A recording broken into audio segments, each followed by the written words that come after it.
Assalamualaikum warahmatullahi wabarakatuh. Perkenalkan, nama saya Muhammad Guntur. Ya, ini saya akan membahas tentang ringkasan teori belajar dan motivasi. Oke, kita lanjut ke slide selanjutnya. Apa itu teori belajar dan motivasi yang kita akan gunakan ke depannya ya.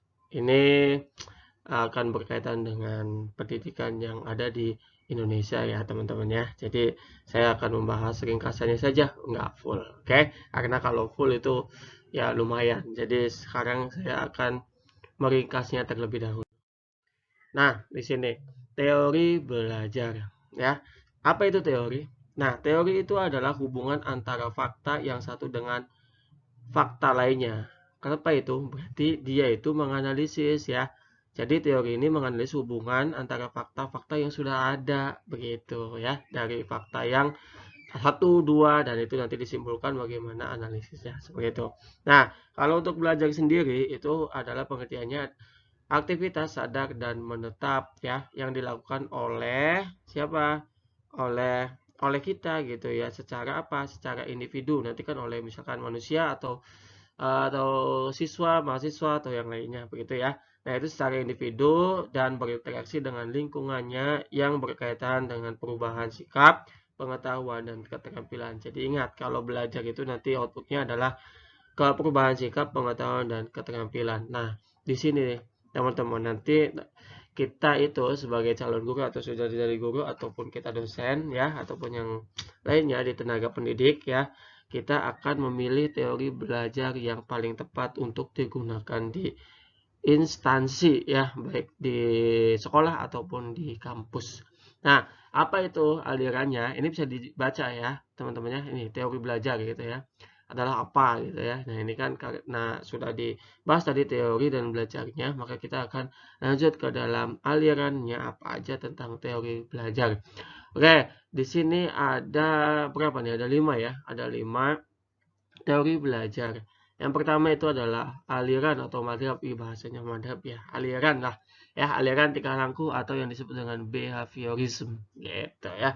Jadi di sini adalah aliran madhab tingkah laku. Ini tuh menekankan pada hasil ya teman-temannya, hasil dari proses belajar ya begitu. Jadi nanti ada stimulus dan respon. Nah, siapa aja sih tokoh yang ada di dalam behaviorisme atau tingkah laku ini? Yang pertama ada Thorndike, yang kedua ada Edwin Guthrie gitu ya, tulisannya Guthri gitu ya. Terus yang terakhir adalah Skinner. Nah, tiga tokoh ini menjelaskan bahwasanya nanti adanya dalam pembelajaran ini stimulus dulu, berikan stimulus kepada siswa atau mahasiswa, terus nanti mahasiswa atau siswanya itu adalah merespon apa yang kita sudah kasih stimulusnya. Oke, yang kedua yang sering kita sering kita lakuin gitu setiap hari kalau kita mengajar itu adalah kognitif. Nah, kognitif itu proses ya, menekankan proses dalam pembelajaran. Ini biasanya sering kita jumpa di dalam teori siapa? Teori Piaget ya. Ingat teori Piaget itu nanti ada tahapan, ada 4 tahapan gitu ya. Berapa tahun sampai berapa tahun, ini berapa tahun sampai berapa tahun ya. Begitu ya teman-temannya. Jadi di sini yang terkenal adalah Piaget. Piaget itu biasanya menekankan kepada dalam teori-teori yang memang sering kita kenal ya, kayak asimilasi, akomodasi atau ekuilibrasi ya teman-temannya. Itu adalah kognitif untuk yang teori Piaget. Nah, ada lagi nggak sih selain Piaget? Ada ya teman-teman ya. Apa aja? Brunner dan Ausubel. Kalau Brunner itu dia pembelajarannya itu secara induktif dan Ausubel itu adalah secara pembelajaran yang bermakna. Apa itu pembelajaran yang bermakna? Berarti pembelajarannya kita ulang-ulang. Karena kalau misalkan Ausubel ini bisa dikatakan ke dalam pembelajaran matematika contohnya. Kalau misalkan kita menghafal rumus nggak bisa, tapi kalau kita terus berulang-ulang akan hafal juga. Kalau cuma menghafal bisa lupa kan teman-teman ya. Oke. Ini ya. Jadi terus yang ketiga itu apa? Aliran humanistik. Aliran humanistik itu apa nih? Nah, iya betul, menekankan isi apa yang dipelajari. Jadi lebih ke humanistiknya, ke individualnya, begitu teman-temannya. Siapa saja tokoh yang ada di dalamnya? Yang pertama itu menggunakan teori Bloom and Caldwell. Nah, jelas lah ya. Di sini Bloom and Caldwell ada yang udah bisa, ada yang belum. Di situ nanti ada higher order thinking skill. Ini berkaitan dengan si siswa atau si mahasiswanya bisa nggak ke tingkat yang lebih tinggi, kayak misalkan higher-nya jangan ke low-nya gitu ya. Jadi ke higher C4, C5, C6 begitu. Terus yang kedua itu teori Hani dan Mufora ya, Hani ya. Oke, dan yang ketiga adalah Habermas gitu ya. Jadi ada 3 teori yang digunakan sering sekali di humanistik ini ya, aliran humanistik ini. Terus selanjutnya konstruktivistik. Nah, konstruktivistik itu kita jumpai di dalam model pendekatan kontekstual. Itu ada fase konstruktivis.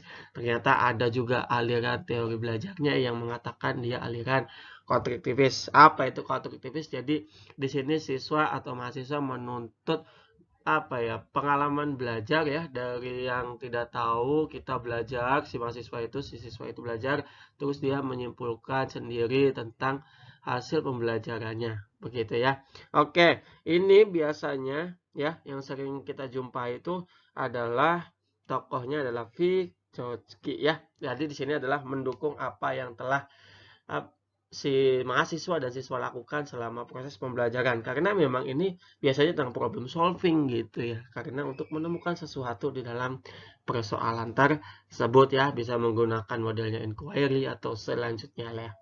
Oke, yang terakhir adalah cybernetik ini ya. Cybernetik itu adalah menekankan pada sistem informasi ya. Nah, di sini itu biasanya tokohnya itu adalah Landa. Apa itu ya yang mengatakan si Landa itu? Berarti Landa itu adalah sering ngomongin tentang pendekatan belajar algoritmik dan heuristik ya. Nah, jadi itu adalah teori belajar. Tadi definisinya sudah dan aliran-alirannya juga sudah ada 5. Kita lanjut lagi ke motivasinya. Oke, ini adalah motivasinya ya. Motivasinya ini saya tuliskan lagi di sini ya, teori belajarnya, karena bagaimanapun motivasi ini berkaitan dengan belajar. Jadi teori belajarnya jangan sampai dilupakan ya.